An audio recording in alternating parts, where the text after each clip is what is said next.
Hello, friends. This is Dave Hurwitz, executive editor at ClassicsToday.com, and I'm going to tackle a tough one today. Complete Carl Nielsen Symphony cycles. Now, Nielsen seems to be a tough composer for people to wrap their brains around, especially conductors, because I think there are many more bad Nielsen cycles than good ones. Or let's not say bad. Let's just say indifferent, not so great. He was in so many ways an extraordinary composer, because although his music is often framed in a somewhat traditional way, what he does is so personal and so emotionally devastatingly direct that I don't think a lot of conductors can encompass it. And his 6 symphonies follow an evolutionary progression from one to the other that is practically unmatched. The only composer, I think, who really comes close to what Nielsen did in moving from one work to the next in terms of his range of mood and expression is Beethoven. Because, like Beethoven, Nielsen has this obsessive, goal-directed urge towards some sort of resolution of conflict. His music embodies this sort of muscular struggle, and it encapsulates a goal-directed, tonally directed movement. I mean, real movement. It moves, it goes places, and unlike classical sonata forms, which he uses in a way, his music doesn't end in the same key that it began. It has a destination, and it's headed toward that destination, and that's where it goes. And a great performance of Nielsen symphonies always has to have this destination in mind and has to chart the music's course as it eventually arrives and gets there and fights its way through to that final apotheosis. That's everywhere, of course, except in the 6th symphony, which he humorously called semplice, or simple, and which is alternately tragic and humorously grotesque, which doesn't make it any easier to interpret. Nielsen's music is extraordinary. It's truly, truly extraordinary. It has a much wider emotional range, for example, than Sibelius, but it's packed into a smaller space. Not a smaller space than Sibelius, but I mean a small space. He's not a romantic composer. Not at all. He's a classicist, but a classicist, we talk about classicism like neoclassicism. No, not at all. He's not imitating or copying. This was his language. It was his natural way of speaking. And so his formal, organic formal handling of the musical materials is so personal and so different from anybody else. And I think that's what makes his music so difficult for conductors to grasp, especially in complete cycles, to do all 6 symphonies equally well, because each presents its own problems. But within this overall dynamic of struggle towards a goal, which is where they're going, they're marvelous, marvelous works. Harder to grasp, I think, than a lot of other romantic composers, because the emotional states, while nakedly honest and direct, are presented with such formal control and such almost obsessive need to move, constantly to move and evolve, that it's tough. It's hard for conductors, and it's hard for listeners. And the music itself, I mean, it's mellifluous, it's wonderful. One of the other things I think that's sort of counted against Nielsen is that although he's Danish, you'd be hard-pressed to say, oh, that's Danish, in the way you listen to Dvorak and you go, aha, that's Czech, or Sibelius, and you say, aha, that's Finnish. His music, it's not that it doesn't sound Danish, it's that he doesn't take advantage of obvious ethnic elements. For example, he doesn't write dance-like scherzos. That's what sort of seals the deal for ethnic composers. I mean, Dvorak without a scherzo, even Bruckner with his Austrian-style scherzos with their landlers and whatnot. He doesn't. He tends to write, like Brahms, sort of highly developmental and curious intermezzos in moderate tempo. And that's what you hear in the first, second, third symphonies. The fourth symphony is a little woodwind intermezzo. The fifth doesn't even have a scherzo. And in the sixth, it's that grotesque little humoresque piece, with the sneering trombone. These are not pieces that let you think, oh, he's a lovely, cute nationalist composer. He's not. He's developmental from bar one to the end. And so there's also a certain intellectual element that you have to grasp. So with that in mind, I have here 7 recommendable Nielsen cycles and 10 which are less so. Doesn't mean they're bad. It just means that they're less so. And one of the happy things about Nielsen symphonies is that the best cycles, really, some of them have been recent. It seems to be a composer who has come into his own, and some conductors really have a grip on, and others simply don't, or don't quite, or haven't quite. Anyway, there's so many not so great Nielsen cycles, I even wrote them down. I mean, I don't usually write things down. I'd like to just wing it and see what happens. But in this case, I wanted to make sure I didn't leave anything out, because I know that if I do, I'm going to hear it from you guys. I may have left something out anyway. But these are the cycles that I do not recommend. Do not. Get this straight. Do not. It's a not. First, Paavo Järvi. He just did a cycle in Frankfurt, and it's a curiously faceless, rather tepid emotionally cycle, lacking in intensity. The playing is good, it's neat, it's clean, but it just doesn't have the necessary fire in its belly to really put Nielsen's message across. And it really shocked me in a way, because I expected big things from it. But listening to it, I find, that the orchestra doesn't sound as committed as it should. And for some reason, the whole thing sounds somehow emotionally constrained. And you may feel differently about it, but it just didn't impress me at all. The big disappointment for me in Nielsen was Paavo Berglund's. Paavo Berglund's is so underplayed and so lacking in character and so soft-edged. It's very different, and it shows you, Nielsen's often lumped with Sibelius, which is just stupid, because they really have very, very little in common.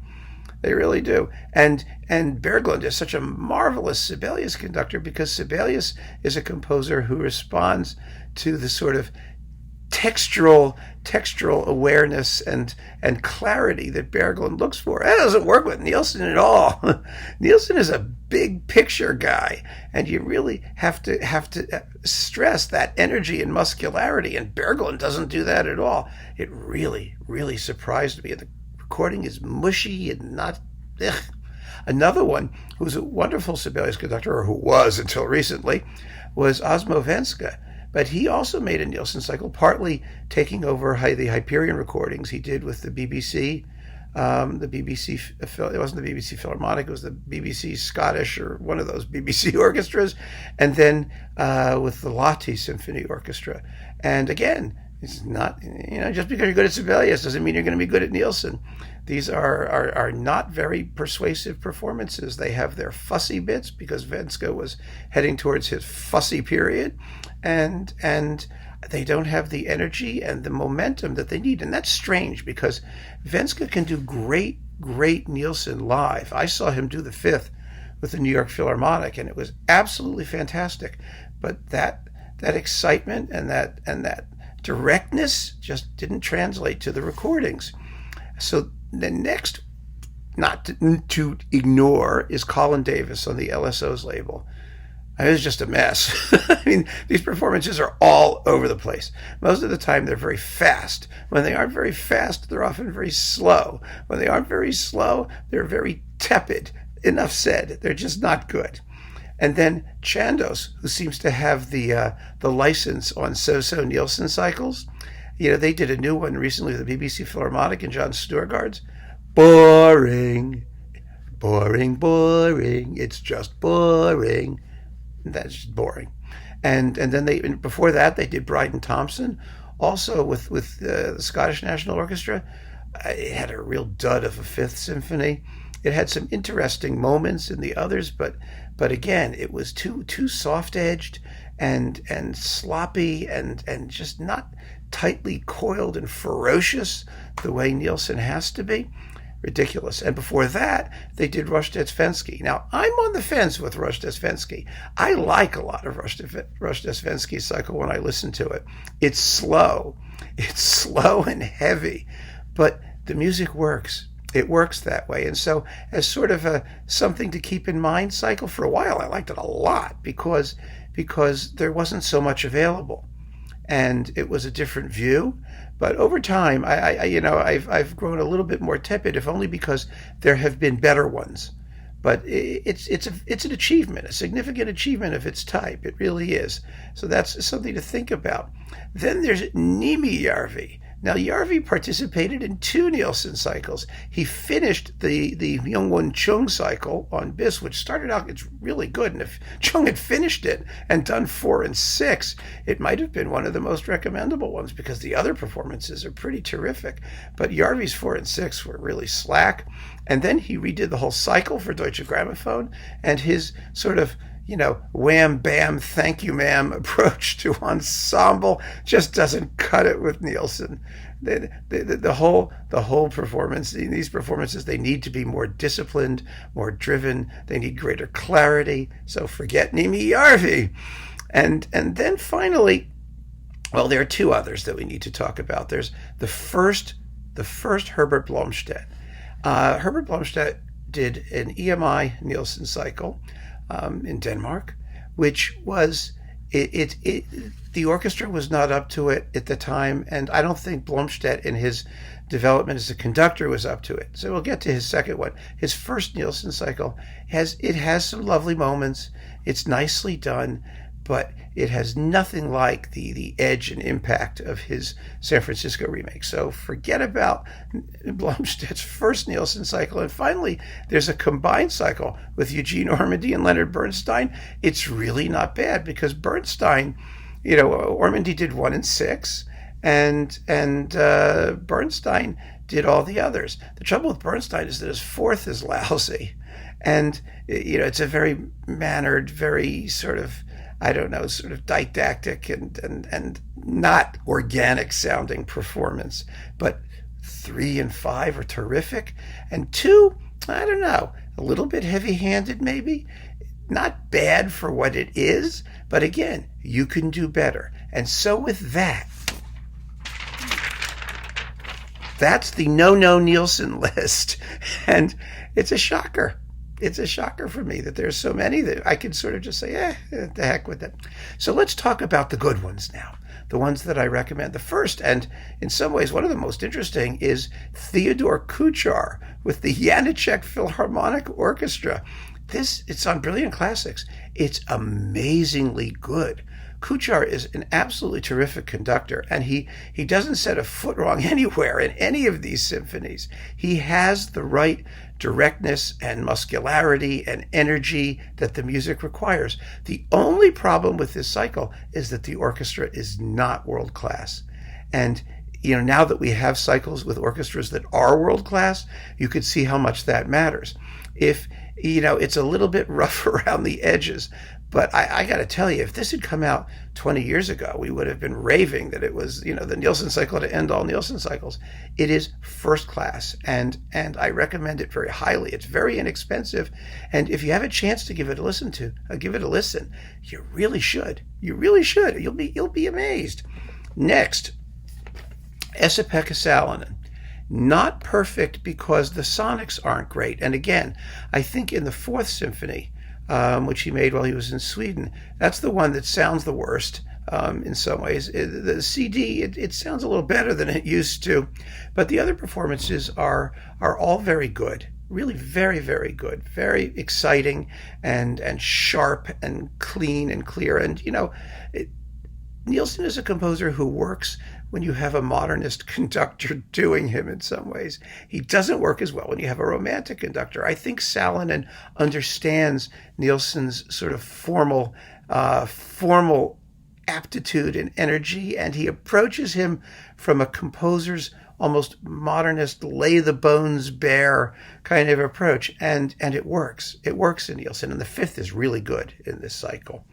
Next, this is a classic. This one, I'm taking a little booklet out here. This was the fabulous Ole Schmidt cycle with the London Symphony. This is the one where they sort of got together on a cold day and made all six of them in 20 minutes or so. They just did them. And it's a great Nielsen cycle. It's a great Nielsen cycle because of its completely disarming directness of expression. All of the performances are very good. The only weak link in this cycle might be the third, particularly the first movement. It's a little bit muddy and lacking in the kind of rhythmic impact it should have. But the fourth is fabulous. The fifth is fabulous. The fifth has a little bit of it always drove me crazy. At the very, very end of the fifth, there's a bit of distortion in the horn parts when they're going da da da da da da da, and they sort of goes like that at one point. But in all other respects, it's a tremendous achievement, that cycle, and from a conductor who basically we know from his complete Peer Gynt and this. But he was a very, very, that was Per Dreyer, wasn't it? Oh, never mind me. It's a very, very, very good Nielsen cycle. Forget my, dysfunctional memory, and let's just stick to the Ole Schmidt Nielsen cycle. It's been remastered. It was on Unicorn originally. This one is reissued on Alto inexpensively, and it's absolutely first class. Also, now that we have it, and here he is again. This was Herbert Blomstedt with the San Francisco Symphony. We've talked about it before. It's absolutely first class in every single symphony, except at the end of the fourth, which is a personal choice. Blomstedt does this sort of autumnal diminuendo thing, which I think is completely not what Nielsen wrote and not what the music wants. It wants to drive. It wants to drive headlong to that finish line. It's got to get over the finish line. And it gets there, but it gets there with a little bit more poetry and nostalgia, which I think is totally not in keeping with the spirit of the work. But that's Blomstedt's conception. He's entitled to it. He does it beautifully. And all of the other performances are magnificent. The next cycle of note, which I think is extraordinarily powerful. Let me take one of these booklet thingies out here, just so you can see, because it's on 3 separate discs and it's also in a box, was the New York Philharmonic with Alan Gilbert. Now this cycle, I saw these performances, and dacapo was very, very excited that they were able to get, the New York Philharmonic to do these cycles because, they have great affection in Danish musical circles for the New York Phil because it was Bernstein who, first of all, conducted a lot of Nielsen with the New York Phil back in the day when there weren't any non-Danish conductors who were doing it, except for maybe Eugene Normandy and some others, outside of Denmark. And also because Bernstein came to Denmark and did the Third Symphony. And that performance it woke up, let's just say, the Danish musical establishment in a way. It showed them that Nielsen was not purely a local phenomenon, that he had this international cachet. And so this was sort of the Danish musical people's payback to the New York Philharmonic for having first brought Nielsen to the attention of the wider world in the way that Bernstein did it. And it's a wonderful thing. It's a totally wonderful thing. And this is a very, very fine cycle. I mean, Alan Gilbert's tenure at the New York Philharmonic was best known for not being known for much of anything. But he's a good conductor. I mean, he did that great Mahler Ninth, which you should all know and hear. That terrific Mahler Ninth in Sweden before he left. And this Nielsen cycle, this one is absolutely first class. I mean, the New York Philharmonic plays the music like gangbusters. It's extremely vividly recorded. They're powerhouse performances, which is what Nielsen has to be. Nielsen is a powerhouse. You cannot get away with Nielsen by pussyfooting around. And I'm sorry about that, Pipo. I mean, I mean that only in the most, abstract possible way. I don't mean that literally, since my own little pussyfoot over there is going to get very annoyed with me. But the New York Philharmonic cycle on dacapo is great, but dacapo has more than one terrific cycle. The other is Michael Schonwandt, which is certainly, Schonwandt's is the best cycle to come out of Denmark. Absolutely, hands down. And this one has sort of been around. It started out on dacapo. It's reissued on Naxos. Now it's boxed up in this orchestral music, the Masterworks, which contains, let's see, you get all the symphonies, and of course it doesn't tell you what you have, what's in it. But let me just tell you what's in it, just so you know. Let's see. We get the symphonies. We get, let's see, the Masquerade, overture and other goodies, and the Snefrid Suite for Orchestra, and Saul and David, and the Imaginary Journey to the Faroe Islands. Oh, that's the Dalsgaard disc, the Helios Overture, Pan and Syrinx, all of that stuff. It's really, really a nice disc, a lovely disc, a lovely box, pardon me, of symphonies. They are beautifully, beautifully played.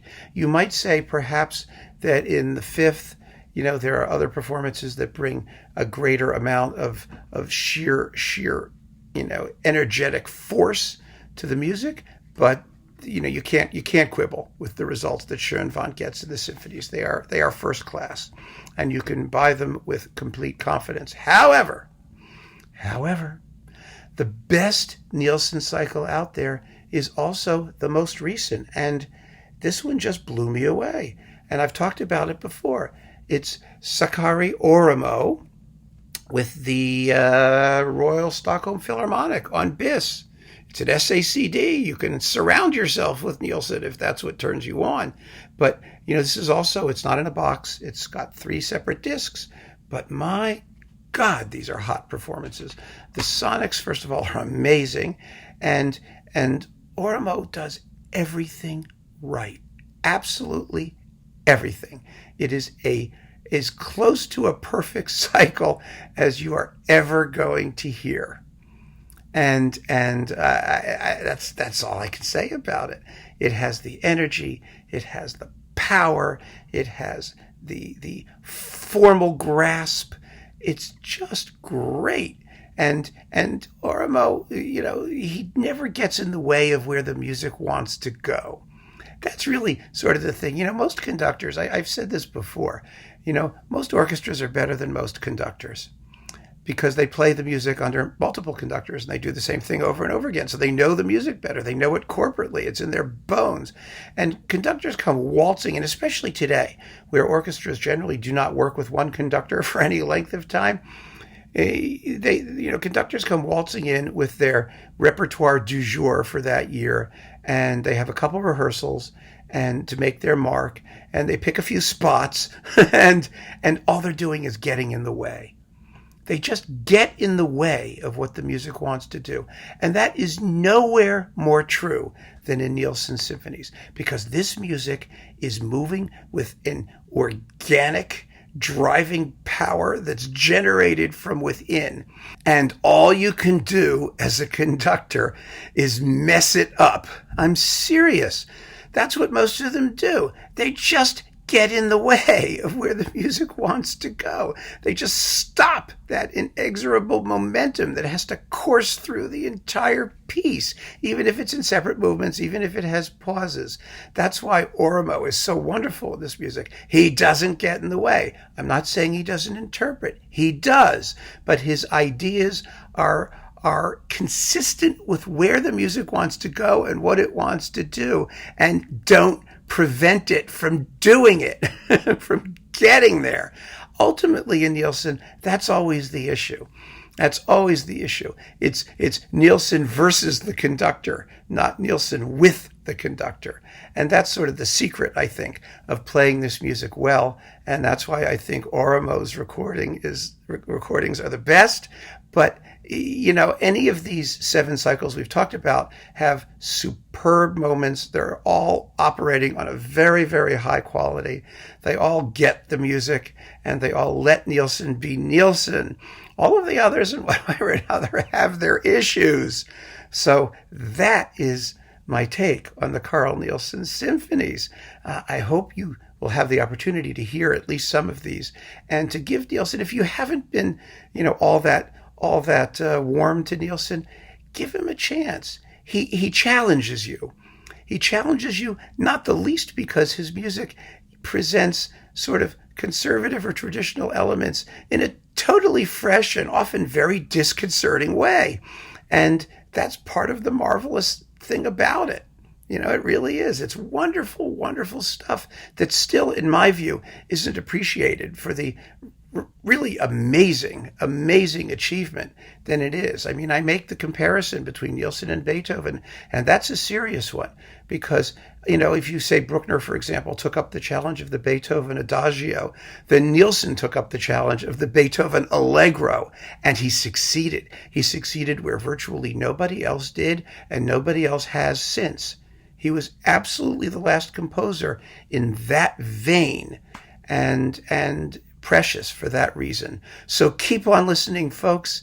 I hope you've enjoyed this chat, and take care.